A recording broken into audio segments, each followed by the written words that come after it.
Um, I'll have to start this live again. I apologize to everyone who has joined me for the past 30 minutes without listening to what I am saying. So first of all, I'd like to thank everyone who will be joining or who have joined this live broadcast. Like this video and subscribe to this YouTube channel. Also, take time to visit my website on cheption.com to learn more. Now, let's get right into today's video. I'll be very honest with you today. I'll be sharing my story about closing a company or a business here in Nairobi, Kenya. So I have a poll below in this video. Below here, have you ever closed a business? That is the question I'm asking everyone who is joining this live broadcast. Have you ever closed a business? So guys, let me know if you can hear me well, if you can get my voice well, because I'll be sharing my story, my honest story about closing a business here in Nairobi, Kenya, and the lessons I have learned from the business that I closed. So stay tuned till the end of this live broadcast because I'll be sharing my story. So now, before we get started, if you're new on this channel, like this video and subscribe to this YouTube channel. Also take time to visit my website on cheption.com to learn more. Now let's get right into today's video. Back in the year 2020, I had two companies. One was called Trendline Network Limited and the other one was TechTube Video Studio. And at the time, I was still freelancing on various websites for freelancers. I know you know some of them like Upwork, People Per Hour, Freelancer, Guru, etc., etc., Fiverr, etc., etc. I was still doing jobs on a freelance basis on those websites. But I was toning down the operations on freelance sites so that I can focus on my business. So from the savings I had, I came to a place called Kasarani here in Nairobi, Kenya, to open an office for myself. I moved from Nairobi CBD, Nairobi Central Business District, where I had an office, to Kasarani, where I opened my office in a stall. My goal in this opening of the office, which was a studio, photo and video studio, was to get to maximize on walk-in clients. I thought from the studio, I would get clients who would walk in to my business and ask for videography and photography services.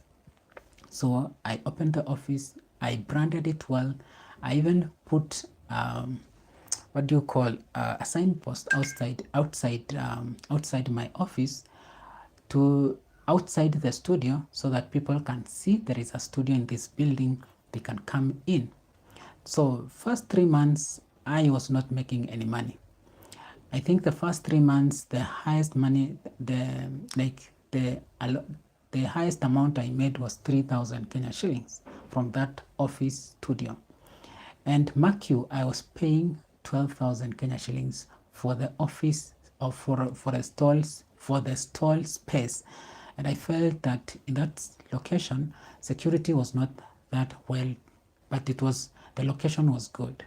So first month I think I made 1,000 shillings. Second month, I didn't remember I made how much, but I know the third month I made 3,000 Kenya shillings. So from the third month, I was beginning to feel that this is not a feasible business. I decided that was the time I started thinking about how to improve or how to change how I market myself or how I approach clients online or how I look for clients. So because walk-in clients was not reliable, I would get 1 or 2 clients to walk into my office or walk into the studio in a day, and Now, 3 months, 2 months down the line, it's important to mention this, is that someone in the same field in photography came and opened a studio next to me. And then for them, they were doing photos only. So my goal, I was actually in the studio that I opened, I was the only person there doing everything because I thought maybe after 2 months, I would get a constant flow of clients and I will employ someone to assist me in that office. So my goal in that office was to maximize on working clients, then secondly, to create employment to other people in the industry, because photography and videography industry is not easy it's not an easy business for everyone unless you understand the marketing strategy for that. So now, second, third month, I'm making 3,000 and I'm spending money that now was coming from the online clients to fund the business.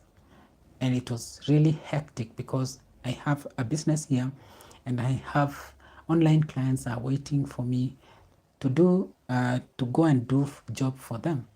Luckily, I was good at hiring freelancers on the platforms that I was working on. Remember at the start of this podcast, I mentioned that I was doing freelance jobs on various freelancing websites until 2020 when I started closing those accounts so that I can have full focus on operating my business. So now 3 months I'm making very small amount of money, 3,000, and I was paying 12,000 rent every month. Let me know, guys, if you are listening to me. Let me know if you can hear me well, if you can hear my voice. Let me know below in the chat section. Let me know if you can hear me. So now 6 months, fast forward 6 months, I'm making like an average of 5,000 to 6,000 shillings a month, and I'm paying 12,000. So that was the time I now decided to close the business, because when I compared applying the 80-20 principle by Richard Koch, the 80-20 principle says that 80%, if you look at very keenly in your income streams, it doesn't matter which income streams you have, 80% of your income is generated from one business or from one source. Then 20% comes from other sources of income. So you have to look at where 80% is coming from and put all your energy there. Where the 80% is coming from, you put all your energy there so that you can make more money from the business. So let's go. So let's continue. Now, fast forward 6 months, I'm not making any money from the business, and the overhead costs was much to me. It was not making sense paying rent for a place and you're not making enough money to pay that rent.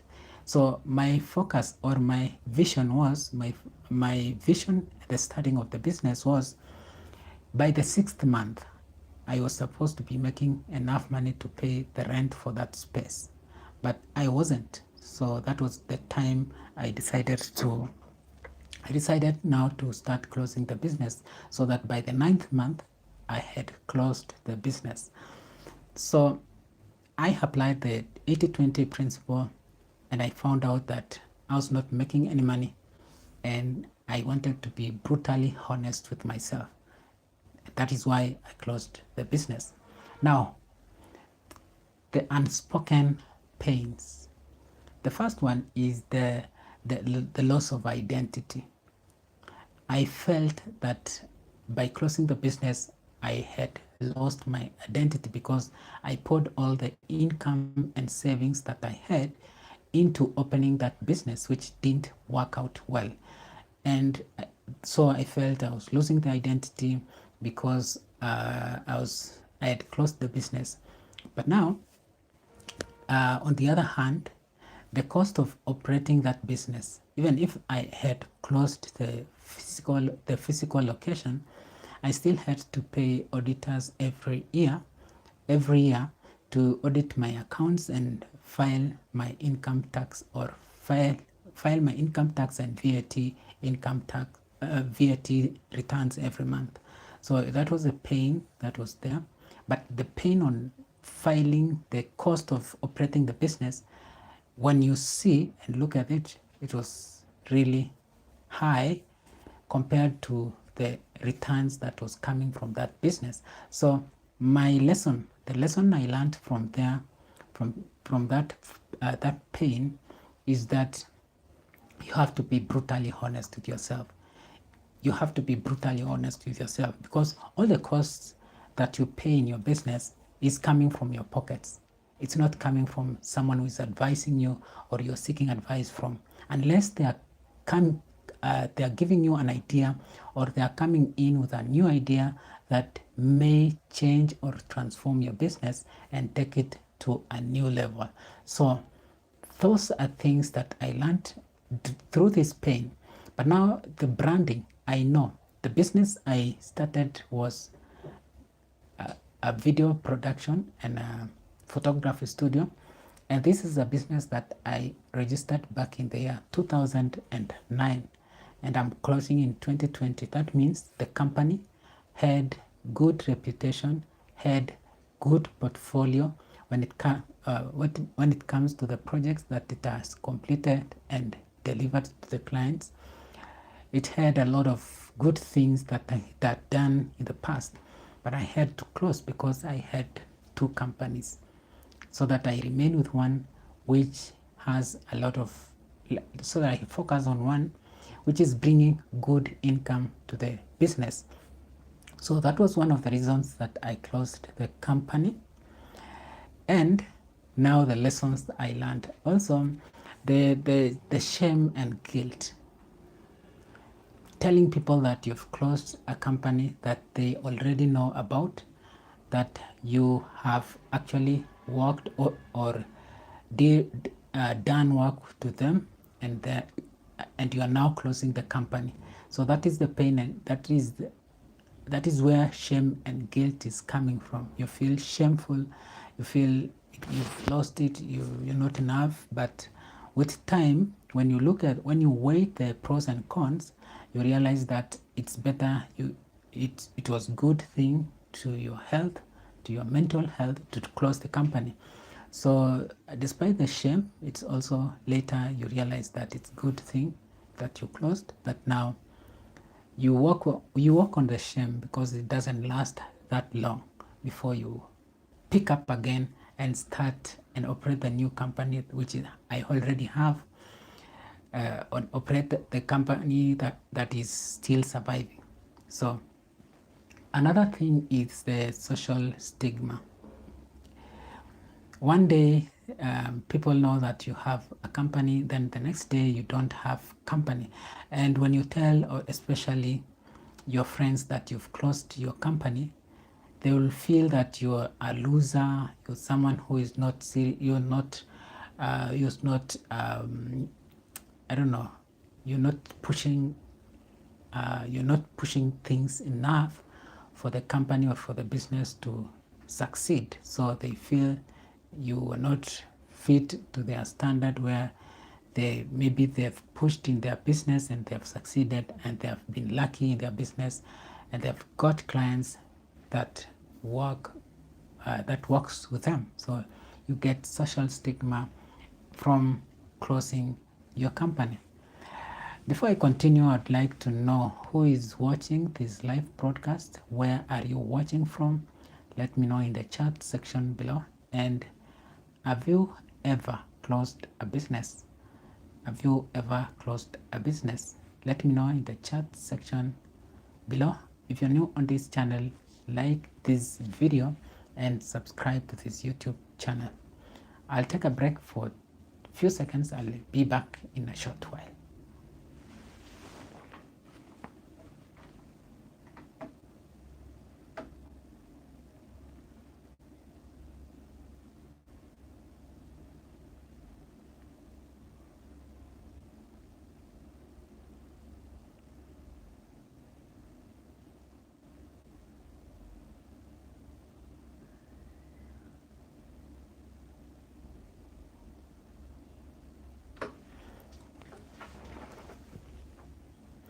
So I can see on the chat section, I have one person, the Beast Squad.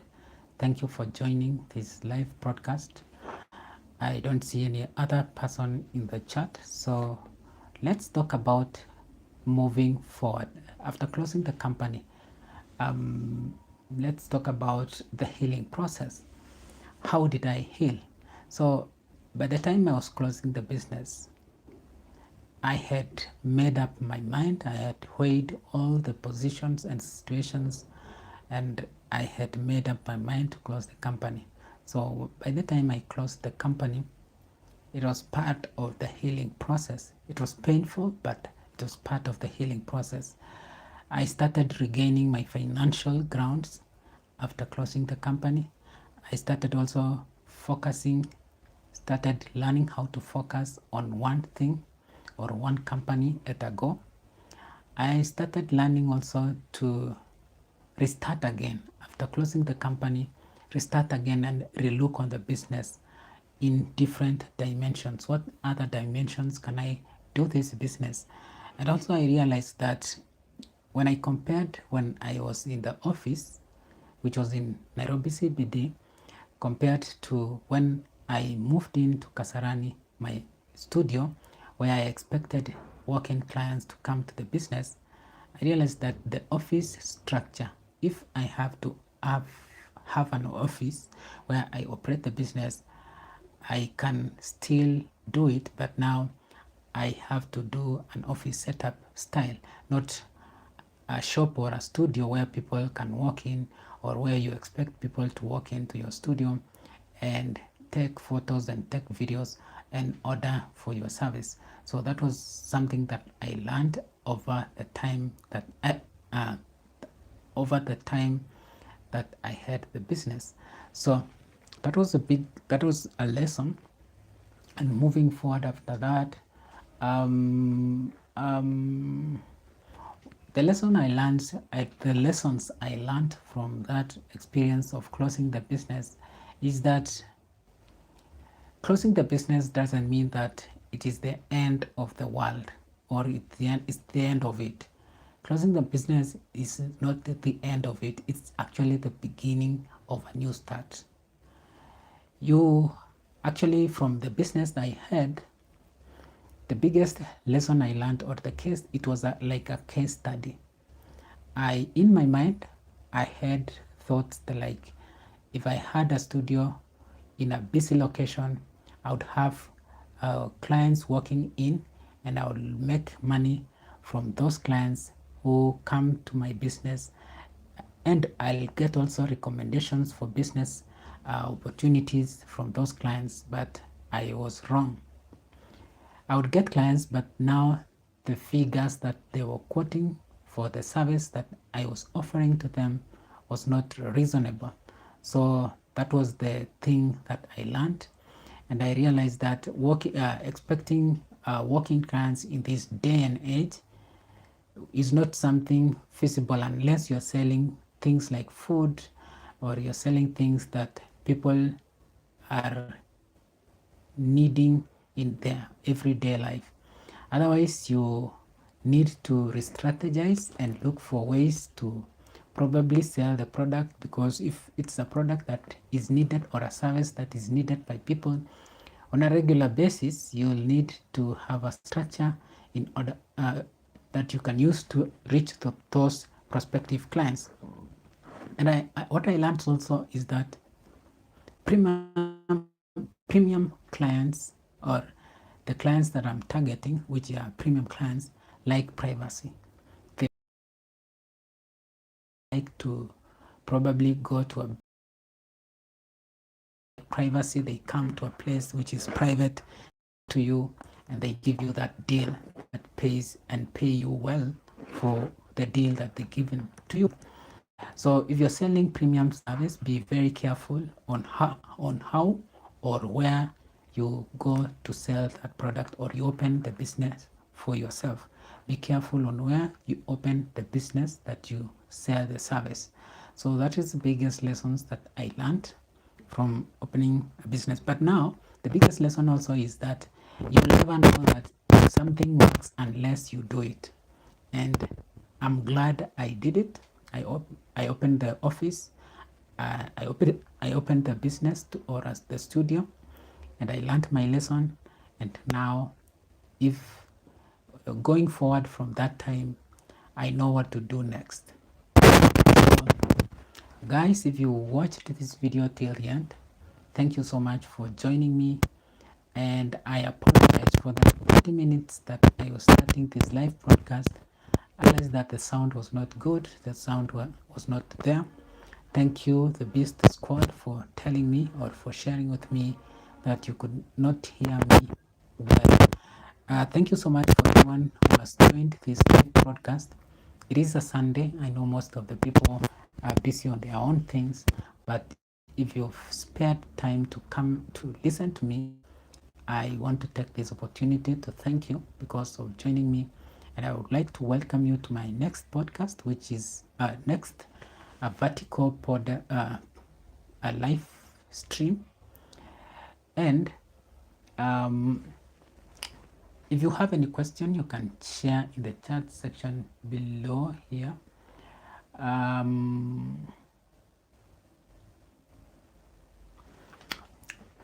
Thank you so much for joining me in this live broadcast. If you made time to listen to me all through the end, thank you so much for joining me.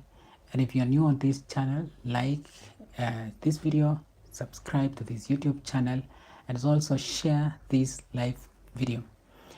I would have been very much encouraged and happy to hear stories of other people sharing their stories on about closing a business or having a business that they closed, but it's unfortunate that I'm not able to get that information. But all in all, thank you so much for joining me. Until next time, take care and subscribe to this YouTube channel. Also take time to visit my website on cheption.com to learn more. Up until next time, bye bye and take care. My name is Cheption Mutai.